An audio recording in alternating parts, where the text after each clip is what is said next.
Imagine a world where the ocean offered absolute sanctuary, a time 500 million years ago during the Cambrian Period when you could swim anywhere, utterly safe from massive predators. Fast forward, and everything changed. The waters transformed from a peaceful haven into a realm of unimaginable horrors, giving birth, perhaps, to our deepest aquatic fears, thalassophobia. This wasn't a slow shift. This was the Devonian Period, the age when Earth's waters became a death trap. Roughly 419 million years ago, our planet was an unrecognizable water world. 85% of its surface lay beneath vast oceans and churning seas, compared to today's 70%. If those ancient sea levels rose now, our continents would be mere islands. This watery dominion was shaped by 4 colossal bodies no longer in existence: the Panthalassic, the Rheic, the proto-tethys, and the paleo-tethys. The Panthalassic, a true superocean, dwarfed our modern Pacific, stretching thousands of miles without a glimpse of land. A true nightmare for anyone with a fear of the deep. Yet, ironically, the true terrors lurked not in the abyssal plains, but in the shallower coastal waters around strange primeval landmasses. Picture the equator, not with Africa, but with Euro-America, a sprawling continent forged from what would become Europe and North America. To its north, Siberia and Kazakhstan existed as isolated islands. Further east, North and South China lay separated by water. And in the vast south, Gondwana reigned supreme, a supercontinent comprising Antarctica, India, Arabia, Australia, Africa, and South America. It was in the nutrient-rich waters surrounding these lands that evolution took a dark, terrifying turn. This was where the first giant jawed fish truly began their reign, turning once benign seas into hunting grounds. The Devonian unlocked a lineage of predators so lethal, their legacy remains iconic. The dunkleosteus. These were armored fish, known as placoderms, that emerged in the early Devonian and rapidly ascended to the apex of aquatic food chains. Their most infamous member, the dunkleosteus, was Earth's original multi-ton sea monster, a creature capable of hunting almost anything, anywhere. This colossal fish favored shallow coastal waters, but also patrolled the open ocean. Its fossilized remains found across North America, Europe, and Africa. Avoiding it would have been nearly impossible. Imagine a great white shark, but exponentially more robust, heavily armored, and weighing over 2 tons even at its more modest estimated size of 5 meters. Its entire skull and the front section of its body were protected by thick dermal bone plates, rendering conventional attacks futile. Even without this armor, its sheer bulk made it impervious to anything resembling human resistance. The true size of dunkleosteus remains a paleontological mystery, as only its armored head typically fossilized. Estimates vary wildly, but the largest reliable figures suggest a length comparable to a decent great white. Yet its incredible dense build meant even smaller individuals were significantly heavier than the largest recorded modern sharks. This density, combined with its intimidating presence, meant that a creature of our size would have been a convenient snack. And what a snack it would have been! Dunkleosteus possessed one of the deadliest jaws in history. Not teeth, but razor-sharp bone plates lined its colossal mouth. These pseudo-teeth could clamp shut with an astonishing 80,000 pounds per square inch of pressure, a force greater than any living or extinct fish, even exceeding the punch of a .50 caliber bullet. This power allowed it to cleave through bone and thick armor as if it were butter. But it gets worse. Even if you saw this prehistoric jaws approaching, escape was unlikely. Dunkleosteus employed a unique 4-bar linkage mechanism in its jaw, allowing it to open its mouth with incredible speed, achieving maximum aperture within 20 to 60 milliseconds, twice as fast as an eye blink. This rapid opening created a powerful suction, pulling unsuspecting prey directly into its devastating bite. Fossil evidence, including the remains of another dunkleosteoid bearing severe bite marks, confirms the horrifying effectiveness of this predatory technique, demonstrating that nothing, not even its own kind, was safe. The dunkleosteus was merely the flagship terror of its superfamily. More than 10 other species of dunkleosteoids stalked the Devonian seas, many large enough to dismember, and several eager to consume something human-sized. The Eastmanosteus and Westralius, for instance, were bull shark-sized predators found in the waters around ancient Australia. This superfamily achieved a near-universal range, persisting throughout almost the entire Devonian period. No matter where or when you entered these ancient waters, an overpowered aquatic Pac-Man awaited. Remarkably, one dunkleosteoid, the Haraspus, actually surpassed dunkleosteus in length. Roaming the seas off ancient Europe and Greenland, this creature shared a startling resemblance to modern whale sharks. This parallel appearance, likely a result of convergent evolution, suggests the Haraspus was primarily a planktivore, filtering tiny organisms from the water. This diet allowed it to grow to immense sizes, with one species reaching an estimated 6 meters, the length of a decent orca. Despite its likely gentle diet, a sudden encounter with such a massive whale shark-like placoderm would still have been terrifying. Its broad, flat body, though possibly used for ambushes on the seafloor, made it an unwelcome, startling sight in the dim ocean depths. Another colossal filter-feeding placoderm was the Titanic-tethys. Despite its more dunkleosteus-like appearance than the Haraspus, this giant belonged to a different superfamily, the Dinictiphes. Harmless in its feeding, using a small, unsharpened mouth to suck in tiny fish, Titanic-tethys was an absolute unit, measuring up to 7.6 meters. If accurate, this would have made it the largest fish on Earth at the time. Its prominent shark-like fins would only have added to the heart-stopping terror of encountering it unaware.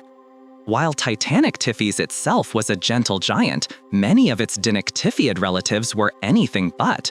Species like Bungartius and Dinictiphi were formidable predators, mimicking the dunkleosteoids with sharp fangs, powerful jaws, and impressive sizes, often exceeding 3 meters. Bungartius even sported a spear-like protrusion at the front of its mouth, adding another layer of intimidation to its deadly arsenal. Beyond the armored placoderms, other unsettling fish haunted the Devonian. The onychodontiforms, a primitive order of lobe-finned fish, were globally distributed and incredibly lethal. Their unique skulls and jaws, resembling those of snakes, were exceptionally flexible and kinetic, held together by loose, sometimes disconnected bones. This allowed them to strike prey at incredible speeds without risking skull fractures, and enabled them to swallow victims much larger than similarly sized predators could manage. The most imposing member of this order was the Onychodus, the largest bony fish of the Middle Devonian. This menace had a cosmopolitan range, found in both shallow and deep waters. Adults grew up to 4 meters long and could weigh over 350 pounds, the weight of a female lion. Despite its size, Onychodus was remarkably stealthy, believed to walk along reefs or drift slowly before using its powerful tail for a rapid, devastating strike. Evidence suggests it could gulp down prey half its own length in a single, swift motion. Imagine a human-sized creature suddenly vanishing whole. And if being swallowed wasn't horrific enough, the alternative was worse. Every Onychodus and its relatives possessed giant, needle-like teeth that punctured deep into flesh with ease.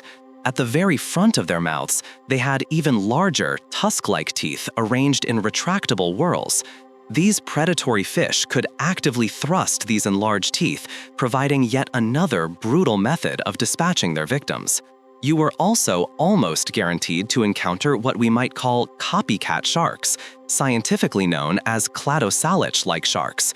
Though cartilaginous and outwardly resembling modern sharks, they were not true sharks, being more closely related to chimeras, also known as ghost sharks. Unlike the widespread placoderms, this family had a limited range, with remains primarily found in Morocco and North America, represented by genera like Cladosalich and Macropatelicthys.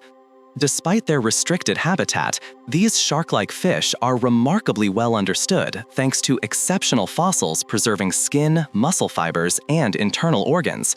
Researchers have determined that Cladosalich-like sharks were typically reef shark-sized, with heads similar to frilled sharks and bodies reminiscent of mackerel sharks. This build indicated high agility and speed, a hypothesis supported by stomach contents, revealing they often ate prey tail first. Their diet was diverse, encompassing bony fish, conodonts, hag-like fish, and arthropods. Cladosalich-like sharks used their three-pronged teeth to grip prey tightly, either swallowing it whole or shaking it until death. They were also among the first vertebrates to evolve tooth replacement, ensuring their deadly fangs remained perpetually sharp, allowing them to attack with full force without fear of damage.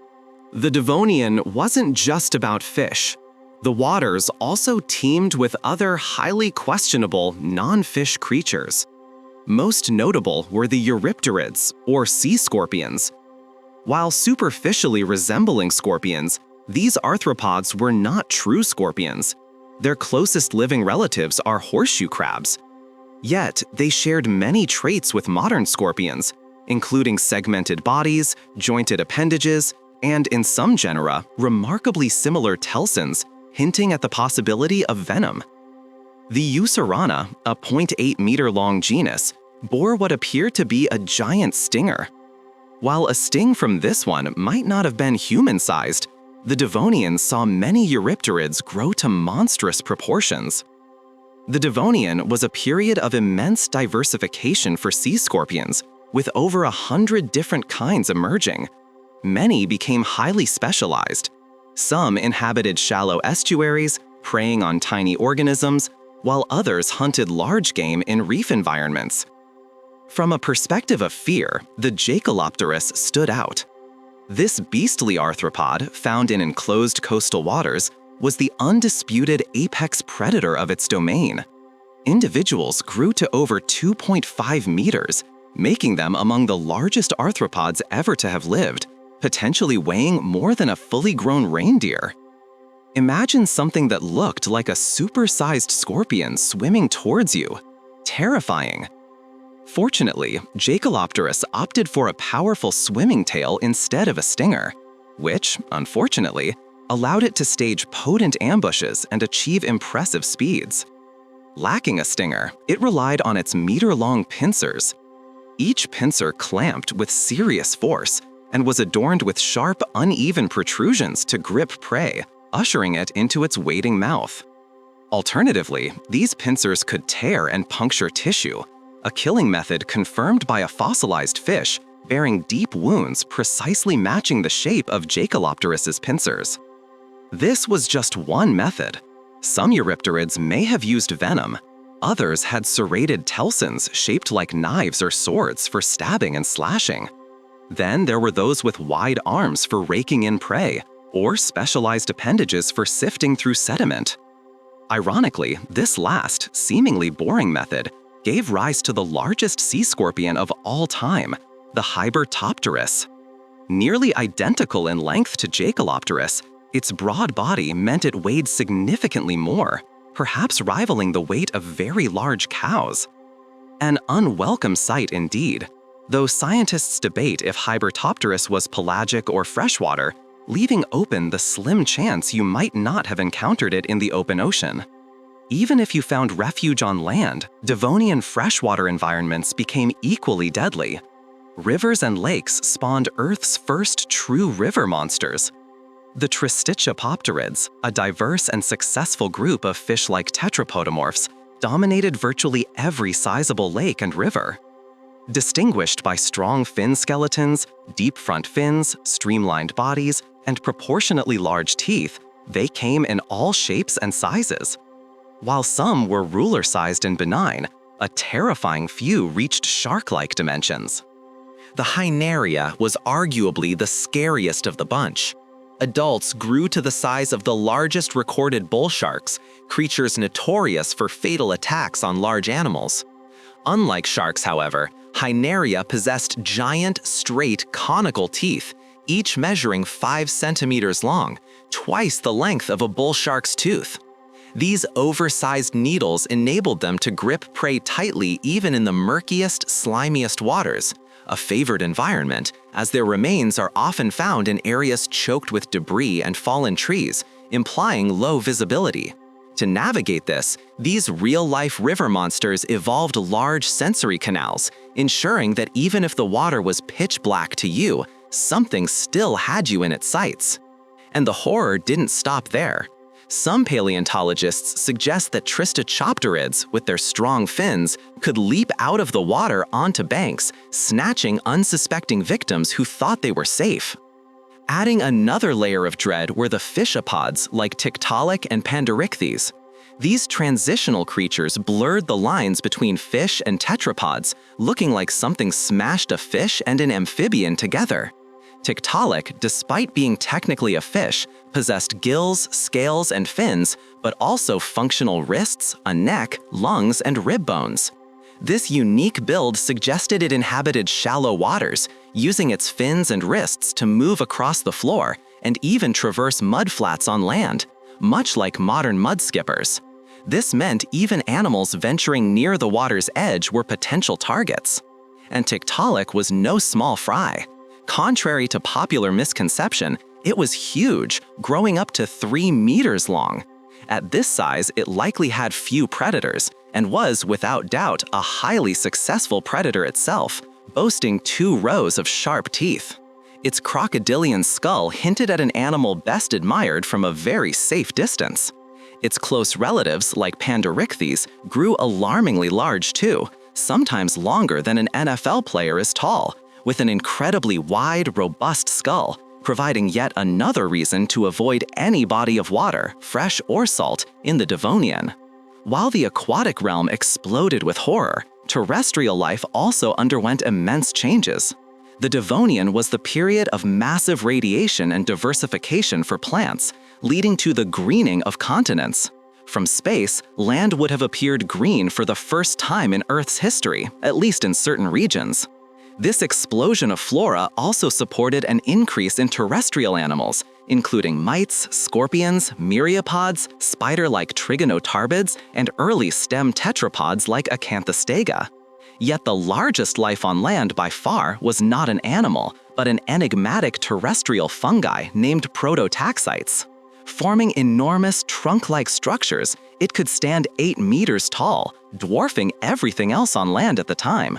Its abundance would have made the Earth appear as if it had grown spikes. The Devonian was, without question, a bizarre and nightmarish epoch, particularly in its waters. Perhaps in response to this unchecked evolutionary terror, Mother Nature decided to nerf life at the very end of this period.